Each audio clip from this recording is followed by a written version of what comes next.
Alright, story time about how I got set up, shot, my homeboy died, and it was the night of my homeboy funeral. So, boom, we leave the funeral. Now, we go back to my crib, and it was this young lady who I've dealt with multiple times, and she just kept blowing my phone up. So I'm like, it's weird, cause I ain't talked to her in a long time, but I'm like, I know what she want. You feel what I'm saying? So she come over there, right?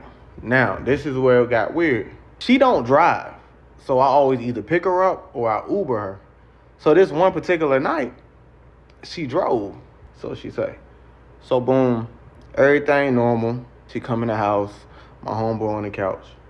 So then she proceeds to say, I'm hungry. So, if she hungry, of course I'ma feed her. So boom, we go to McDonald's. Well, before we even get to McDonald's, we get in the car. So I felt strange. So I'm like, what car did you drive? Like, where did you park at? Because they tow around here. They don't tow. But still. So she pointed at the neighbor's car. So me, I'm never home for real. So, like, I don't know who car is who, this, that, and the third. So my thing is, I'm like, hey, I done seen this car a bunch of times. But I wasn't too sure because I ain't never home. So, all right, cool. She's in the car. I say, hold on. Let me go upstairs. I got to grab some money. I didn't go grab money. I went and switched my gun to a bigger gun. Boom. Red flag. When I knew I had to switch the gun, I should have been like, all right, shorty, you got to go. So, boom. I go upstairs, switch my gun, come back to the car. Part 2 coming. So, boom. I switch the gun. We get in the car. She just texting. So, I'm like, she texting a lot. But it's like, I noticed that, like, every time we go to, like, a stop sign, a light, she sent a text.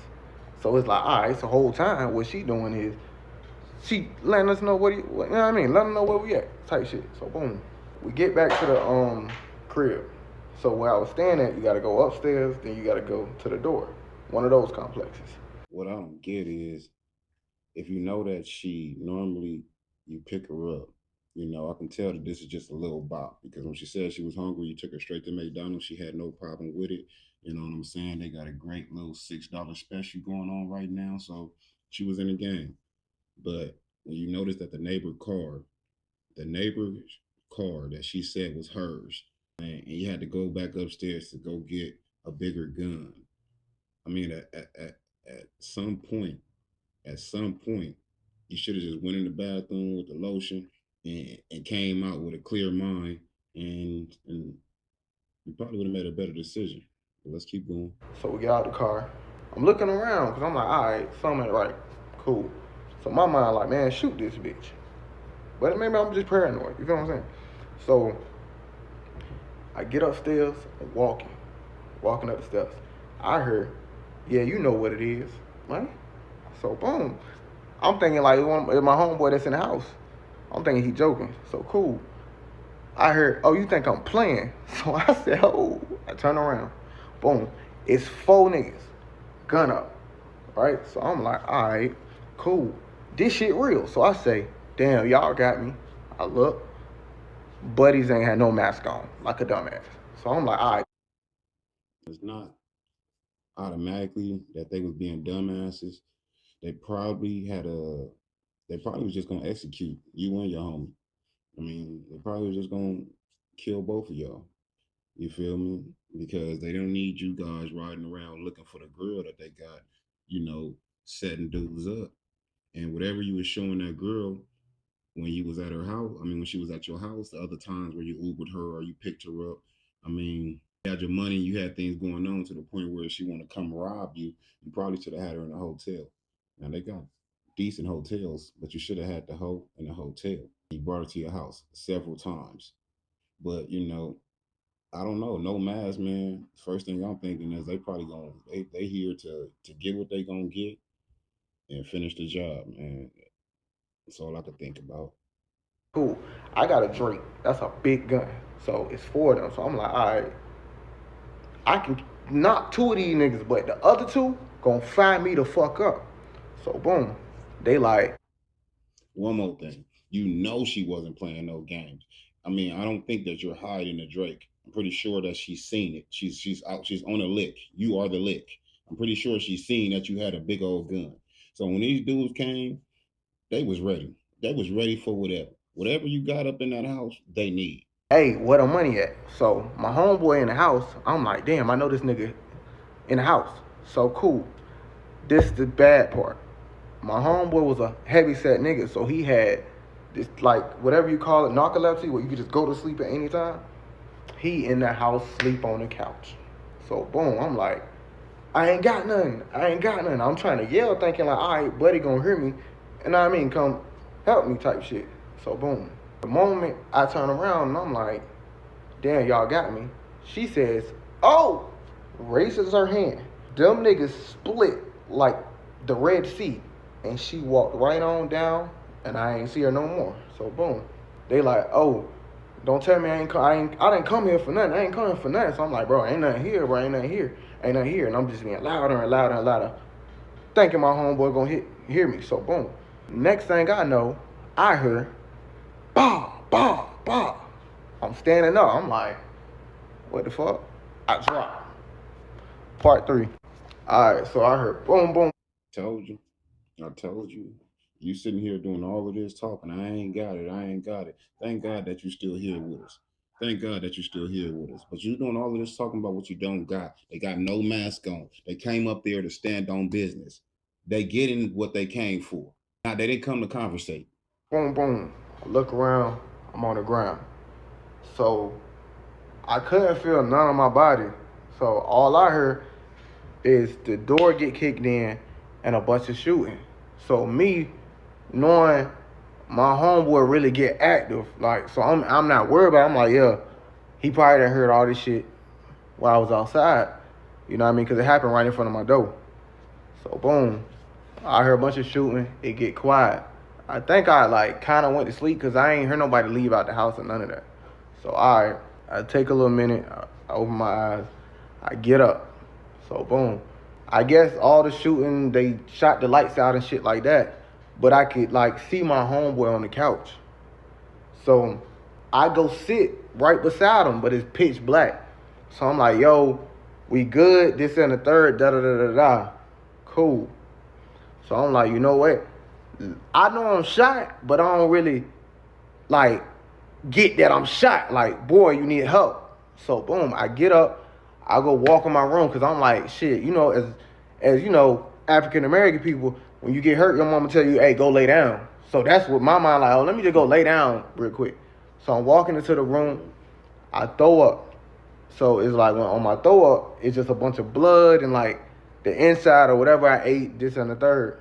So soon I throw up, I drop, right? So boom, my eyes closed, I'm sleeping.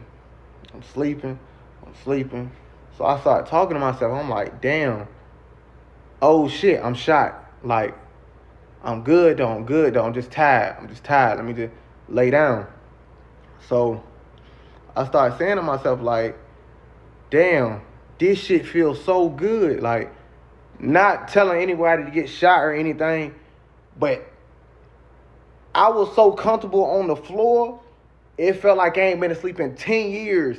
And motherfucking somebody gave me a blanket, some water. Like, I felt amazing. Like, that's the best feeling I ever felt. So if y'all was wondering why when people be like getting shot and dying, they just like can't keep their eyes open, it feels so good that you don't want to open your eyes.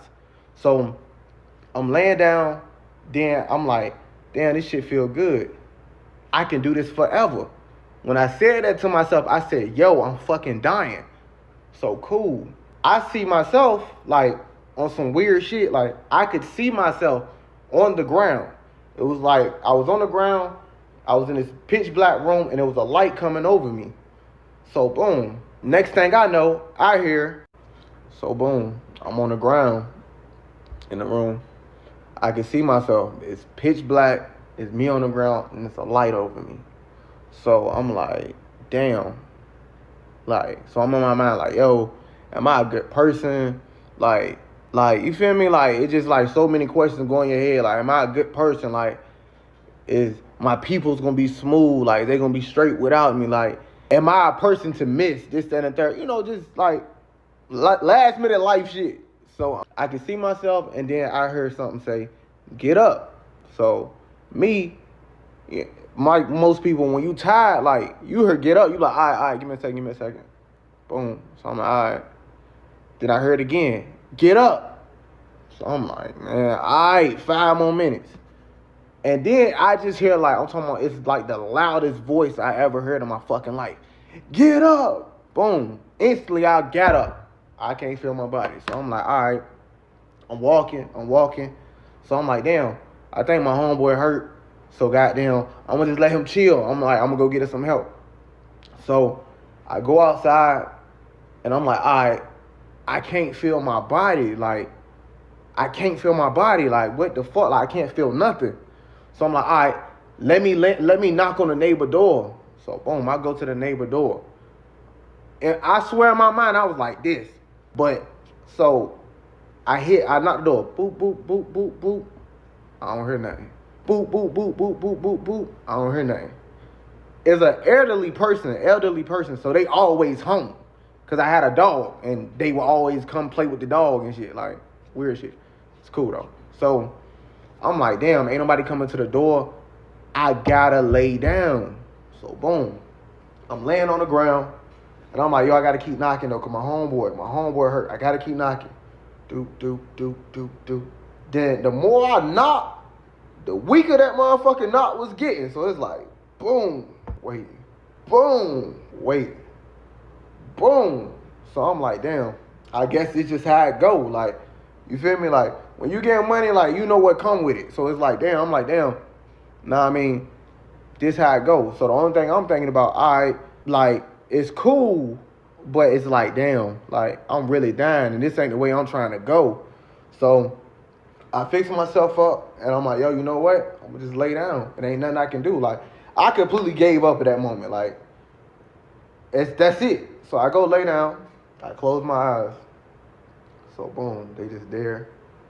And then I could hear my heart, like, it was like this. Then that bitch just start going like this.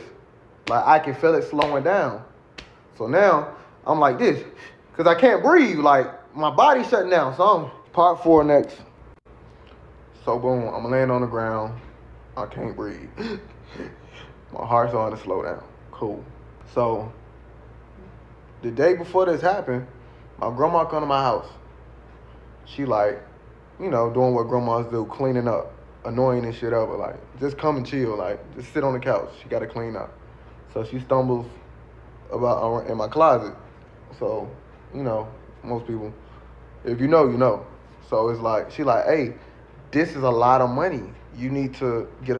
And I think when he said, if you know, you know, his grandmama stumbled across the shoebox. Yes, the shoebox. Yeah, the street niggas bank. The shoebox. That's what his grandmama stumbled across. Safe. So I'm like, all right, cool. So I'm riding around later on that day, and she like, did you get the safe yet? So I'm like, you know what? Let me go get it. So magically, I go get a safe. I put a little bit of money in there, probably about 60 grand, 50, 60 grand, some shit. And I go take it to my homegirl house. Cool. Back on topic. So I close my eyes, I get myself together, I'm laying down. And I'm like, yo, you know what? Like, this the end. Like, you feel me? Like, I'm just talking to myself like, damn, I can't go no more. But my homeboy in the house, I just hope somebody come get him. Somebody got to come get my homeboy. I got to make sure he good. And it's amazing that, you know, going through what this fella went through, that he can give such great details. And also, you know, while he's laying on the ground and he's considering just giving up and just, you know, just letting go, you know what I'm saying? But he's still worried about his friend, you know. That's what they mean when they say that's, you know, some things in life have to be bigger than you. Because sometimes if it's just about you, you're like, whatever, man, and just give up. But if you have a purpose that's bigger, stronger, means more than you, then a lot of times, you know, you'll keep fighting, you'll keep pushing, and you know, great things will come. I got to. So I close my eyes and I hear, whee, the ambulance come. So fucking, so they come, I'm laying on the ground. They like, what's your name? What's your name? So I'm like, Qumontae. They asked him my date of birth, this and the third. Do I know what the day is? All that. I said, yeah. They're like, okay. So I'm like, hey, wait, my homeboy in the house. Get my homeboy. Get my homeboy. Get my homeboy. They like, yeah, no, we got him. He's good. So they bring the little stretcher thing to put you on, and I wouldn't get up there because I'm like, no, go get my homeboy. Like my homeboy in the house. As long as I can still talk to you, I'm smooth. Go get my homeboy. So I just won't going. Like, go get my homeboy out the house. Like that man shot up probably. Like, go get him. So boom. They like, okay. And then they go to the ambulance, get the second stretcher thing out. And I'm pretty sure he loved his homeboy. It must have been a real good homeboy. Because when you get that money, it's not too many people you can trust. So the dudes that you do trust, the dudes that you do deal with, they like your bros. You know what I'm saying? So you know that's why I keep checking on his homeboy. That's why you know that's what's bringing him back. That's what's giving him the energy, his concern from his home for his homeboy. And that's how it go. So I'm like, hey, let him ride with me. So the moment I say that, they put the little thing over my face. So I'm like, I remember going like this, and then I went to sleep. So next thing I know is, so boom, they put the thing over my face. I go to sleep. I did 2 surgeries, 3 surgeries, something. So I woke up, I had a tube down my throat. So I woke up instantly, like I'm freaking out, like what the fuck, like where I'm at. So they pulled the tube out. They split my stomach open, a whole lot of other stuff. So I'm in there. This like my 4th day. I'm like, hey, where my homeboy at? Where my homeboy at? So they kept saying, yeah, he downstairs. So all right, a couple more days go past. I'm like, hey, where my homeboy at? Where my homeboy? They're like, oh, he downstairs. He tried to come up here, but you was asleep. And that's what all the nurses and doctors and everybody telling me. So I get my phone and I called my little homeboy and I'm like, hey, what you doing? So he picked up. He was in a suit. So, I'm joking like, hey, when you start going to church, this, that, and the third. So he was like, what you mean? So I'm like, nigga, ain't you at church? He's like, yeah, but why you say that? I'm like, what you mean? So he like, oh, nobody told you. I'm like, nobody told me what? He flipped the camera. It's my homeboy laying in the casket that they told me was downstairs the whole time. So basically, like, that's how I found out he had died. So if you go back to the second part, when I was telling y'all that I was talking to him on the couch, once I got myself together, I realized he was never talking back. He was already gone instantly. And that's once I found out he was gone, I had asked the nurses and all that, like, yo, what happened? And they was like, nah, he got shot 6 times in the chest and he died on impact. So, more of the story, man, y'all gotta move smart. If you feel like the girl about to set you up or somebody about to set you up, knock them off right then and there. Yeah, man. Yeah, man. Appreciate you for the story, man. You feel me? I hope people can watch this and you know, focus. You know what I'm saying? Pay attention. Be alert. Be aware. Follow your first mind. You know what I'm saying? A lot of times your first mind can keep you out of a lot of situations. So until the next time, good story. Let's get it going.